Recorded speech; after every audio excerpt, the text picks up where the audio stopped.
पुण्यातल्या जनता वसाहत सामूहिक बलात्काराने पुणे नगरी हादरलेली असतानाच पिंपरी चिंचवड जे आहे त्या ठिकाणी देखील एका अल्पवयीन मुलीवर सामूहिक बलात्कार करण्यात आला। एका सराईत गुन्हेगाराने हे कृत्य केले। या प्रकरणी 3 जणांविरोधात गुन्हा दाखल करण्यात आलाय। पुण्यापाठोपाठ पिंपरी चिंचवड ही सामूहिक बलात्काराने हादरून गेलं।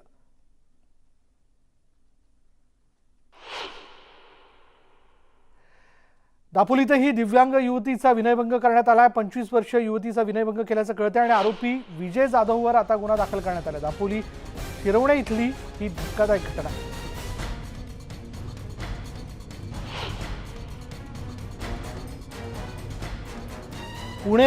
पुण्यामधली जनता वसाहतीमध्ये सामूहिक बलात्काराची घटना। पिंपरी चिंचवडमध्ये एका 14 वर्षीय अल्पवयीन मुलीवरती सामूहिक बलात्कार करण्यात आला। त्यानंतर दापोलीमध्ये एका गतिबंध महिलेचा विनयभंग करण्यात आल्याचा प्रकार घडलेला आहे। आरोपी विजय जाधववर गुन्हा दाखल करण्यात आला। हा विकृतीचा कळस बघा, आजचा दिवस पुन्हा एकदा सांगतो की अस्वस्थ करणार आहे।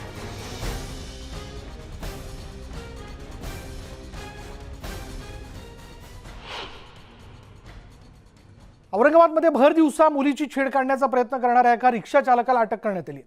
शहरातील मोंढा नाका परिसरातून मुलीचं अपहरण करत रिक्षा चालकाने तिच्यासोबत छेडछाड केली होती आणि या घटनेमुळे औरंगाबादमध्ये चांगलीच खळबळ उडाली। शहराचा मध्यवर्ती भाग असलेल्या मोंढा नाका ते आकाशवाणी चौकादरम्यान एक तरुणी रिक्षात बसली, पण काही अंतरावर गेल्यावर तिला रिक्षा चालकाच्या हावभावावर शंका आली। रिक्षात एकटीच असल्याने तरुणी प्रचंड घाबरली। त्यानंतर रिक्षा चालकाने हावभाव बदलल्यावर तरुणीनं तात्काळ रिक्षा बाजूला घेऊन थांबवायला सांगितलं, मात्र तिचं काही न ऐकता रिक्षा चालकानं वेगानं रिक्षा चालवायला सुरुवात केली। अखेर छेडछाड किंवा अपहरणाच्या भीतीनं धावत्या रिक्षेमधून या तरुणीनं उडी घेतली। विधान परिषदेच्या उपसभापती डॉक्टर नीलम गोरे आपल्या बरोबर आहेत। नीलमताई, आपण वारंवार ही विकृती, या विकृतीचा कळस, ही मानसिकता यावरती चर्चा केली आहे, पण आता या सगळ्या घडलेल्या घटनांनंतर दिशा कायद्याची प्रभावी अंमलबजावणी या दृष्टीने आपण वाटचाल करायला नको का? निश्चितपणाने आपली त्याच्या संदर्भामध्ये त्या कमिटीची पुनर्रचना झालेली आहे आणि सन्माननीय अनिल देशमुख यांच्या ठिकाणी आता दिलीपराव वळसे पाटील यांच्यावरती ती जबाबदारी आहे आणि जवळजवळ तो अंतिम टप्प्यात आहे। फक्त आपली ती विधिमंडळाची समिती होऊन मागणी झालेली आहे सभागृहात आणि त्यामुळे आपल्याला तो सभागृहामध्ये अहवाल मांडावा लागतो आणि त्याच्यानंतर तो कायदा प्रत्यक्षात येतो। हे त्यातलं तांत्रिक बाजू आहे, पण मला आपल्याला सांगायला हरकत नाहीये की या सगळ्या घटना अत्यंत गंभीर आहेत। दुपारीच आमचे सगळे उपसभापती कार्यालयातले 3 अधिकारी त्यांनी चारी घटनांचा पाठपुरावा करतायत, पोलिसांशी बोलतायत, परंतु दांडेकर पुलाच्या घटनेमध्ये आरोपीला अटक झालेली आहे, दापोलीमध्ये आरोपीला अटक झाली आहे, संभाजीनगर या ठिकाणी रिक्षावाल्याच्या छेडछाडीचा मुलीने प्रतिकार केलाय। दांडेकर पुलाच्या घटनेच्या मध्ये त्या पीडित महिलेचा आवाज आल्यावर आसपासच्या सगळ्या महिला जमल्या आणि बीट मार्शलला त्यांनी आधी बोलावलं। हे खूप प्रातिनिधिक याच्यासाठी आहे की 16 पोलीस स्टेशनवर आम्ही जे काम करतोय, स्त्री आधार केंद्र गेले 12-13 वर्ष, त्याच्यामध्ये सातत्याने आपला प्रयत्न हा चाललाय की फक्त पोलीस पुरेसं नाही तर महिलांना पोलिसांची मदत घेण्यासाठी आत्मविश्वास त्यांचा वाढला पाहिजे आणि इथे पोलिसांनी याच्यात एक भूमिका घेतलेली आहे। परंतु तुमच्या बातमीपत्रात जे होतं ते पण वाक्य फार महत्वाचं आहे की काही भागामध्ये गुन्हेगारांचं केंद्रीकरण झालेलं दिसतंय। त्यांना कुणाचं संरक्षण आहे, का असं घडतं, हे सगळं पोलिसांना मी तपासायला सांगणार आहे। मी नुकतीच म्हणजे पिंपरी चिंचवडला बैठक घेतली। पिंपरी चिंचवडच्या घटनेचा आपण उल्लेख केला आणि तिथले आयुक्त कृष्ण प्रकाश आणि श्री रामनाथ पोकळे यांच्याकडून मी तिथल्या घटनांचा आढावा घेऊन ऑलरेडी सांगितलेलं आहे की तुम्ही ऑनलाईन बैठका घेऊन आणि सर्वत्र पोलीस स्टेशनला दक्षता समित्यांच्या मार्फत बालविवाह, अपहरण या प्रश्नांवरती समाजाचा सहभाग वाढवा। तशीच पुणे शहरामध्ये पण बैठक मी लवकरच घेते आहे। नगरला बैठक ठेवलेली आहे मी, त्याच्यामध्ये जिल्हाधिकारी आणि पोलीस अधीक्षक यांनाही बोलावणार आहे आणि आपल्याला कल्पना आहेच की कोठेवाडीच्या महिलांनी शस्त्रांची मागणी केलेली आहे, तर त्याच्याबद्दलची काय पुढे प्रगती झाली, अपिलात जायचा निर्णय आहे। जेवढे शक्य तेवढं आपण करतोय, परंतु खरा प्रश्न असा की समाजाच्या मध्ये एक जी हिंस्र मानसिकता झाली आहे की खोटं सांगायचं, सोडतो सांगायचं आणि फसवायचं, म्हणजे कुणावरती माणसावर विश्वासच ठेवू नये अशा पद्धतीचं या गुन्हेगारांचं आणि दुर्दैवाने या पुरुषप्रधान प्रवृत्तीचं वर्तन मला दिसतं आहे।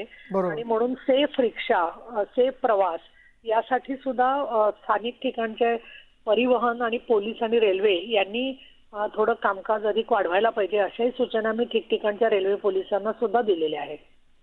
ताई, पिंपरी चिंचवडच्या घटनेमध्ये तर पोलिसांनी स्वतः त्या घटनेची दखल घेतली ज्यावेळेस त्यांना ठाऊक झालं की एका 14 वर्षीय मुलीवरती सामूहिक बलात्काराची घटना घडली आहे, पण तिचा व्हिडिओ काढण्यात आलेला होता. तिचे घरचे घाबरत होते, ते पुढे येत नव्हते तक्रार करण्यासाठी. पोलिसांनी त्यांना समजवलं आणि मग ही तक्रार दाखल झाली. ही हॅलो ताई, माझा आवाज येतोय आपल्यापर्यंत? हॅलो हॅलो, हो आता येतोय, आता येतोय. हा हा हा.